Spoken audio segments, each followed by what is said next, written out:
अस्सलामुअलैकुम बेटा। बेटा chapter number 4 work and energy हमने अपना चैप्टर पूरा कवर कर लिया है। तो इस चैप्टर के अंदर जितने भी टॉपिक हमारे मौजूद थे उनके कम्पिटिटिव एग्ज़ाम के अंदर किस तरह से एमसीक्यूज़ आई हुई हैं, वो एमसीक्यूज़ बनती कैसे हैं, इनका स्ट्रक्चर कैसे होता है और फिर हमने इनको सॉल्व कैसे करना होता है। तो पहला टॉपिक था बेटा हमारा वर्क से मुताल्लिक। वर्क मैक्सिमम कब होगा, मिनिमम कब होगा, ज़ीरो कब होगा, पॉजिटिव कब होगा, नेगेटिव कब होगा, फिर फोर्स कांस्टेंट हो तो वर्क डन की डेफिनेशन, फोर्स वेरिएबल हो जाए तब वर्क डन की डेफिनेशन। तो ये वो सारे केस थे जिनको हमने अपने टॉपिक के अंदर डिस्कस कर लिया था। उनसे मुताल्लिक जो आपके कम्पिटिटिव एग्ज़ाम के एमसीक्यूज़ आई हुई हैं उनको आज हमने बेटा डिस्कस करना है। स्टार्ट करते हैं बेटा। फर्स्ट एमसीक्यूज़ है which one of the following is a greater work, कि आपको वर्क की वैल्यूज़ दी गई हैं, इनमें से कौन सा वर्क ज़्यादा वर्क होगा उसकी वैल्यू बताएं। यूएचएस 2017 में आपकी ये एमसीक्यूज़ आई हुई है। यहाँ पर 100 जॉल वर्क ज़्यादा होता है या -100 जॉल वर्क ज़्यादा होता है, 1000 जॉल माइनस के अंदर ज़्यादा वर्क होता है या +200 जॉल ज़्यादा वर्क होता है। ये ज़्यादा वर्क डन होता है, उसकी वजह ये है बेटा 1000 यहाँ पर magnitude of the work done को हमने देखना है। नेगेटिव साइन तो हमें ये बता रहा है कि फोर्स और डिस्प्लेसमेंट एक दूसरे के एंटी पैरेलल हैं। ठीक है बेटा, इससे के अंदर एफ डी कॉस थीटा वाला ही हमने फार्मूला इस्तेमाल करना है। सेकंड एमसीक्यूज है at what angle work done will be maximum. UHS 2017 के अंदर ये आपकी एमसीक्यूज आई हुई है कि किस एंगल के ऊपर वर्क डन सबसे ज़्यादा होता है। तो बेटा वर्क डन का फार्मूला आपके पास होता है एफ डी कॉस थीटा। ठीक है बेटा, तो 3 मेजर एंगल्स हैं आपके पास। cos 90 0 हो जाता है और cos 0 पर ये वर्क डन मैक्सिमम हो जाता है। तो एफ डी cos 0 डिग्री, हम जानते हैं कि cos 0 डिग्री बेटा बराबर होता है 1 के, तो यहाँ से एफ डी के बराबर, तो एंगल बेटा क्या है 0 डिग्री। ए ऑप्शन करेक्ट है। थर्ड एमसीक्यूज है the figure shows that the force distance curve of a body moving along a straight line the work done by the force, वो work done बता दें। यहाँ पर आपको बेटा फोर्स डिस्प्लेसमेंट ग्राफ दिखाया गया है और वो हमें सवाल ये कर रहा है कि इस कर्व के दौरान चूँकि जिसमें स्ट्रेट लाइन मूव कर रहा है तो इसका वर्क डन क्या होगा वो हमने बताना है बेटा। तो वर्क डन हमने अपने basic structure of anti test MCQs lecture number 3 के अंदर ये ग्राफ पढ़ रहे थे। तो ग्राफ से इंफॉर्मेशन बेटा कैसे निकालते हैं, एरिया से और फिर ग्राफ का स्लोप, ये 2 तरह की इंफॉर्मेशन। तो यहाँ पर अगर ग्राफ का एरिया हम देखना चाहेंगे तो ये हमारे पास 2 शेडेड ट्रिग्नोमेट्रिक शक्लें बन जाएंगी, पिक्चर्स बन जाएंगी। तो इनके एरिया से हमें वर्क डन बेटा यहाँ से कैलकुलेट होगा।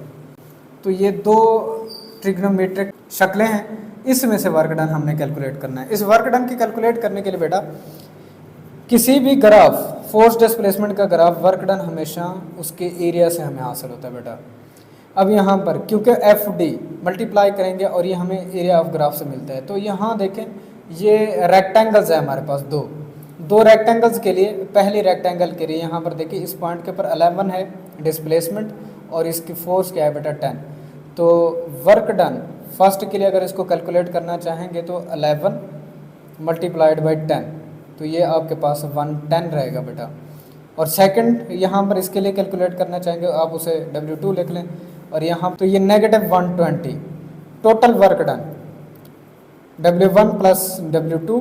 अब यहाँ पर देखिए -120 प्लस 110, तो आंसर आपके पास आएगा बेटा 10 जॉल्स के। ए ऑप्शन आपका करेक्ट है बेटा। फोर्थ एमसीक्यूज है total work done in a figure.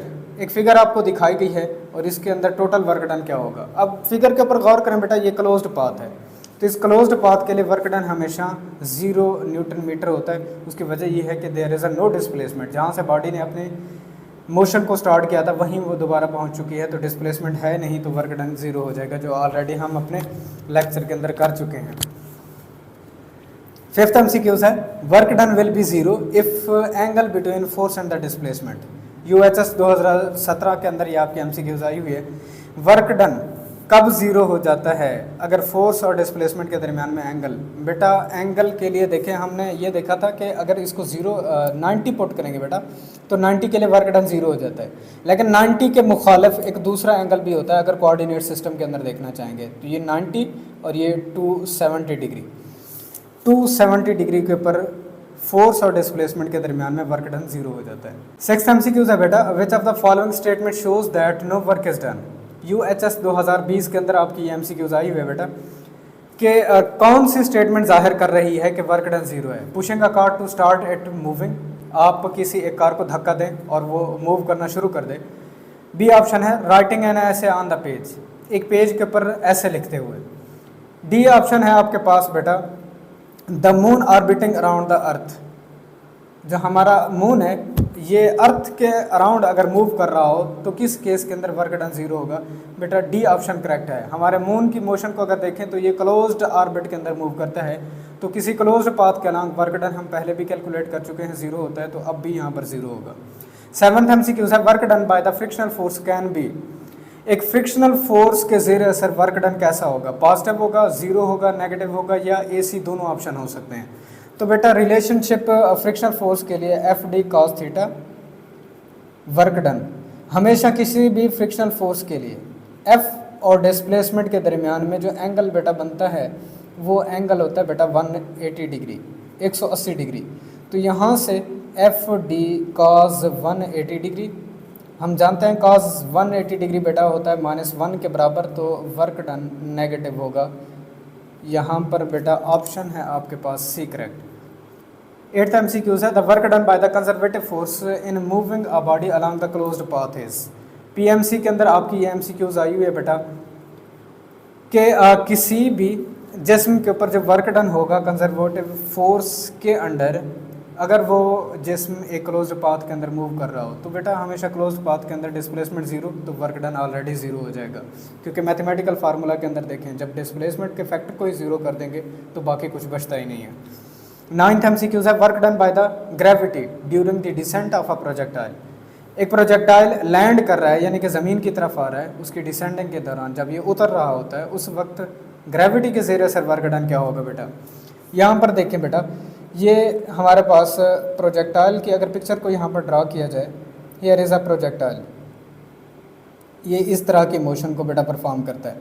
अब वो कहता है कि डिसेंडिंग के दौरान जब ये उतर रहा होता है उस केस के अंदर, अब यहाँ पर गौर करें फोर्स की डायरेक्शन भी डाउनवर्ड है, अब डिस्प्लेसमेंट भी ये डाउनवर्ड डायरेक्शन के अंदर कर रहा है, तो वर्क डन आपके पास जब पैरेलल हों फोर्स और डिस्प्लेसमेंट तो उस केस के अंदर यहाँ पर, अब पैरेलल के केस के अंदर हमने पहले भी अपने लेक्चर के अंदर देख चुके हैं, थीटा आपके पास बेटा 0 डिग्री बनता है और वर्क डन आपके पास FD cos 0 डिग्री पुट करेंगे तो ये FD के बराबर होगा, मतलब पॉजिटिव आपके पास आता है, तो यहाँ वर्क डन बेटा पॉजिटिव होगा।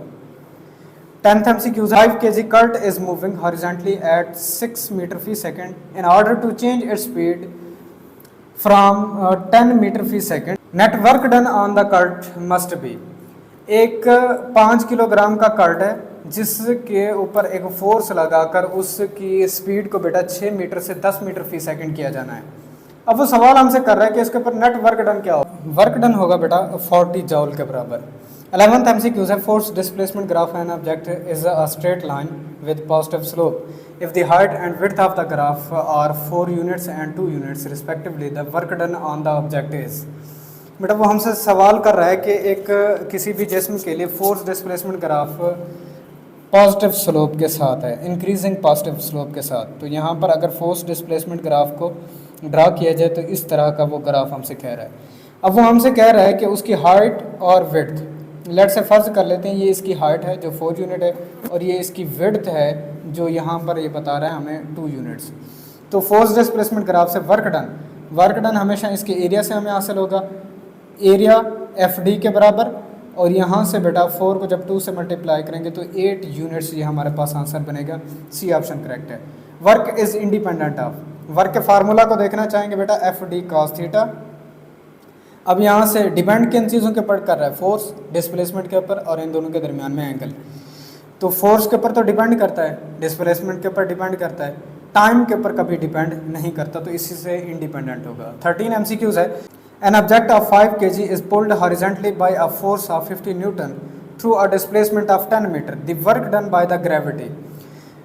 एक 5 kg का मास जिसे 50 न्यूटन फोर्स के साथ 10 मीटर डिस्प्लेसमेंट कराया गया है हॉरिजॉन्टल लेवल के ऊपर। अब इसके लिए वर्क डन अगर ग्रेविटी के ज़रिए से कैलकुलेट किया जाए तो वो बेटा वर्क डन क्या होगा, तो उसके लिए बेटा यहाँ पर फोर्स और डिस्प्लेसमेंट, फोर्स है 50 और यहाँ पर वर्क डन कितना है बेटा 10 है, तो ये एफ डी से हासिल होगा, ये 500 जॉल्स के बराबर होगा। 14 MCQs है, विच of the following type of force can not do work, कौन सी ऐसी फोर्स है उसकी टाइप बता दें जो वर्क डन नहीं कर सकती। फ्रिक्शनल फोर्स ऑलरेडी वर्क करती है, सेंट्रीपिटल फोर्स ये कभी वर्क डन नहीं करती, ग्रेविटेशनल फोर्स वर्क डन कर जाती है, तो सेंट्रीपिटल फोर्स के ज़रिए असर किसी किस्म का कोई वर्क डन नहीं होता। तो ये थी बेटा हमारी वो MCQs जो कम्पिटिटिव एग्ज़ाम के अंदर वर्क डन से मुताल्लिक आ चुकी हैं, जो डिफरेंट हमारे जैसे कि UHS है, ECAT है हमारा, PMC है। तो इंशाल्लाह अपने नेक्स्ट MCQs के साथ हाज़िर होंगे, तब तक के लिए इजाज़त दीजिए, अल्लाह हाफ़िज़।